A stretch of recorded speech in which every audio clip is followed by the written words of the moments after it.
ऐसी ही लूट अब हो रही है और ये वहां हो रही है उस धरती पे जहां ये कहा जाता है कि भाई जो राम को लाए हैं हम उनको लाएंगे। इन राम के नाम पे सत्ता भी ले ली और राम के नाम पे जो लोगों ने अपनी आस्था से धन जुटाया, दान दिया, वो भी लूट लिया। तो ये तो राम के नाम पे लूटने वाले लोग हैं।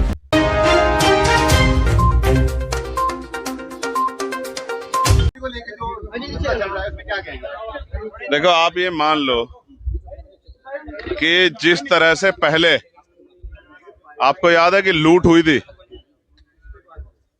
और लूट के मंदिरों को लोग ले गए थे, वो आता था, याद है नहीं याद है आपको?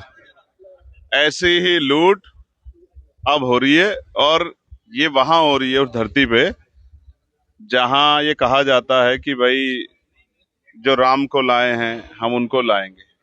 इन राम के नाम पे सत्ता भी ले ली और राम के नाम पे जो लोगों ने अपनी आस्था से धन जुटाया, दान दिया, वो भी लूट लिया। तो ये तो राम के नाम पे लूटने वाले लोग हैं। और जो बड़े हाथी हैं उनको तो बचा दिया और उनको परिंदों को पकड़ के कह रहे हैं। किसी भी उसमें पूरा बोर्ड है, प्रधानमंत्री कार्यालय से लेके इतने बड़े बड़े अधिकारी उसमें शामिल हैं। ये लूट कैमरे की निगरानी में हो रही थी। कहाँ है ईडी, कहाँ है इनकम टैक्स, कहाँ है सीबीआई? क्यों नहीं पूछ कर रहे हो भाई? 2 लाख रुपए पे तो ईडी आ जाती है। संजय सिंह ने 1 लाख रुपए ले लिए थे।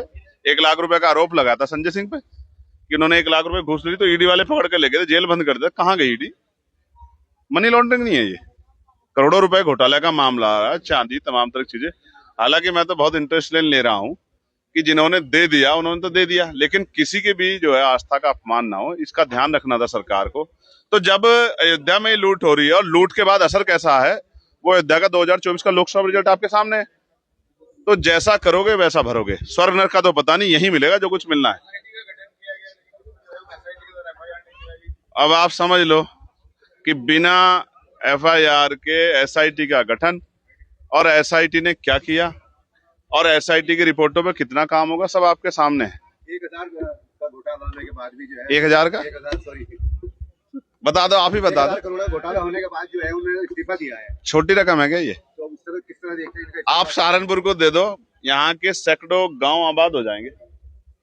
मैं फिर कह रहा हूँ, जो इष्ट है, ईश्वर है, भगवान है, जिनके लिए कहा, जिनको लोग नतमस्तक होते हैं, उन्हें पैसों की जरूरत नहीं है। उनके नाम पे जो धंधा कर रहे हैं उनको पैसे की जरूरत है। कल आप उत्तराखंड में गए थे, मूर्ति तो पानी भी नहीं पीती। ये तो सब जो है उनके नाम पे सत्ता भी ले ली भाजपा ने और धंधा भी चला रखा है। पैसा भी जो है कहाँ जा रहा है, किसके पास जा रहा है, अब देख लो। क्यों इस्तीफा दिया? अगर आप सच्चे हैं, इस्तीफा क्यों दिया आपने? आपसे इस्तीफा दिलवाया गया कि चलो हम आपको लूट में जेल नहीं भेज रहे, डकैती में, लेकिन आप इस्तीफा दे दो तो अपनी वो बचा लो साथ। आपके परिवार से मिलने गए थे? कहाँ गए आप मिलने? लेकिन जान दिया मिलने। आपके साथ दोस्तों का गया? देखो, पुलिस अगर सिर्फ पुलिस होती ना तो हाथ जोड़ के मैं उनको हटा देता, लेकिन कल वहां पैरामिलिट्री फोर्स लगाई गई, एसएसबी और आईटीबीपी के जवान थे। और आप जानते हैं पैरामिलिट्री फोर्स का सबसे बड़ा समर्थक हूं मैं। पार्लियामेंट में उनकी पुरानी पेंशन के लिए, उनको शहीद का दर्जा मिले, इसके लिए सबसे ज्यादा लड़ा हूं मैं। होम कमेटी हो या पार्लियामेंट या कहीं भी जहां अवसर मिले हो। लेकिन अब समस्या ये है, कल वही जवान मेरे सामने था तो मैं उस जवान से लड़ना नहीं चाह रहा था ना, मैं लड़ा, मैंने उनसे हाथ ही जोड़े। इस उसमें जो है जिस तरह की पीड़ा मुझे पहुंची हो, तो मुझे रोज ही पहुंचती है। जब मेरे लोगों की हत्याएं होती हैं, जब हमारी बहन बेटियों पर अन्याय, अत्याचार, बलात्कार होता है, तो ये तो पीड़ा में रोज होती है। इनकी क्या दिक्कत है? लेकिन मैं फिर कह रहा हूँ, उन्होंने 30 तारीख का समय रखा है कल का, मैं कल फिर जाऊंगा, क्योंकि वहां के माहौल अच्छा नहीं है। लोगों को नहीं पता, जो घर में बैठ के बात कर रहे हैं उनको नहीं पता कि कल भी वहां एक पंचायत हुई, वहां गांव के बाहर एक बड़ा मंदिर, उसमें पंचायत हुई और उसमें कहा गया कि भाई हम जहां अगर कोई आएगा 100 टुकड़े कर देंगे। ये चाइना है, पाकिस्तान है, बांग्लादेश है, कौन सा देश है जहां इजराइल है, जहां जा नहीं सकता चुनाव सांसद और अपने लोगों से मिलने नहीं? भरत तिवारी का एनकाउंटर हुआ है, यूपी तक के लोग उसके परिवार से मिलने जा रहे हैं। तो केतन जिसको जो है उसके पैर में कील ठोक दी, उसके गुप्तांग में कील ठोक दी, गड्ढे कर दिए, उसके हाथ में कील ठोक दी, उसकी बॉडी पे कोई जगह नहीं जहां उसको हड्डियों को तोड़ा ना गया, तो मैं उसके परिवार से क्यों नहीं मिल सकता? कारण क्या है? कारण यह है कि पुलिस कुछ छिपा रही है। उनको पता है मैं वहां जाऊंगा, वो परिवार मेरे सामने बात रखेंगे और फिर मैं ये बात जनता के सामने रखूंगा तो दुनिया में बात जाएगी। उसके परिवार ने क्या कहा है आपने सुना है? कल उन्होंने मुझसे कहा था, अगर आपको आने से रोका तो हम यहाँ से पलायन कर जाएंगे, हम सुरक्षित नहीं है। और वो कह रहे थे हम दिल्ली जाके धरने में बैठेंगे। और ये सिर्फ वहां का हाल नहीं है, पूरे उत्तराखंड में रहने वाले शेड्यूल कास्ट शेड्यूल ट्राइब के लोगों का हाल है ये। और वहां क्या हो रहा है आपको पता है? आप सुनो, मैं आपको बताता हूँ मेरे भाइयों, मीडिया हो आप, आपके जरिए दुनिया तक बात जाती है। पहले वहां मुसलमानों को पीटा गया, फिर वहां जो टूरिस्ट गए उनको पीटा गया, लगातार पीटा गया। और फिर वहां निहंग सिखों के साथ क्या हुआ ये भी आपने देखा।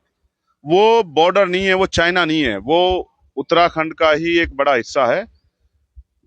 वो जानबूझ के जो माहौल खराब करने का काम कर रहे हैं, ये स्वीकार नहीं होगा। हम लोग वहां जाएंगे भी, लोगों की आवाज भी उठाएंगे। और शासन प्रशासन उन्होंने चुनौतियां दी है टुकड़े करने की, मुझे नहीं दी। वो उत्तराखंड के मुख्यमंत्री पुष्कर सिंह धामी जी को, उनके चीफ सेक्रेटरी को, उनके डीजीपी को दी, मुझे नहीं दी। मैं कौन हूं? मैं वहां रहता नहीं हूं। लेकिन उन्होंने धमकी दी, कानून व्यवस्था को चैलेंज किया। तो इसका मतलब वो उत्तराखंड की सरकार को, हमारी पुलिस को, हमारी एजेंसी को कुछ नहीं समझ रहे। वो सोच रहे कि वही मालिक है। वो राजतंत्र समझ रहे हैं। ये राजतंत्र नहीं है, लोकतंत्र है। यहाँ हर व्यक्ति की पीड़ा सुनी भी जाएगी और उसकी बात पे अमल भी करना होगा। आपकी मुलाकात चुनाव नजदीक है तो 27 के चुनाव को लेकर क्या गठबंधन आपकी पार्टी के द्वारा किया जाएगा या अकेले चुनाव लड़ने दिया जाएगा? ये तो पार्टी के नेता बताएंगे, मैं तो कार्यकर्ता हूँ। अभी हाल में आपकी ओरिजिन से मुलाकात हुई, आरजेडी से मुलाकात हुई, क्या कुछ बात? आप तो कहाँ से खबर आ रही है सब चीजें? ये सूत्र हैं आपके या ऐसे ही आप तीर चला रहे हो? देखो, लोकतंत्र में मैं और वो साथ बैठते हैं जिनका आपने जिक्र किया। दूसरे जो साथी जिनका वो लखनऊ में मुझसे मिले, वो बहुत सीनियर है इस आंदोलन में, और उन सबके लिए बधाई। और जो भी चुनाव की प्रक्रिया होगी आपके सामने आएगी, कुछ छिपेगा थोड़ा ही। अगर 2027 की बात करें तो क्या आपकी पार्टी अकेले लड़ेगी या फिर गठबंधन करेगी? यार मैं अकेला आदमी नहीं हूँ, पार्टी हमारे यहाँ लोकतंत्र है। जैसे बीजेपी की लिस्ट आने में कितना समय लग गया, जबकि लोगों को नाम पता था। तो जब कुछ होगा सब आपके सामने होगा। ऐसा मत करो, आप ऐसा मत सोचो कि मैं कुछ छिपा करूंगा। लोकतंत्र में कुछ छिपता है क्या? अच्छा चलाओ या बुरा चलाओ, चलाना तो आप ही को, तो आप ही बताएंगे भाई। धन्यवाद सहारनपुर, हम तो सहारनपुर से हैं। जो कुछ है हमें सहारनपुर ने बहुत कुछ दिया, इसलिए सहारनपुर का धन्यवाद।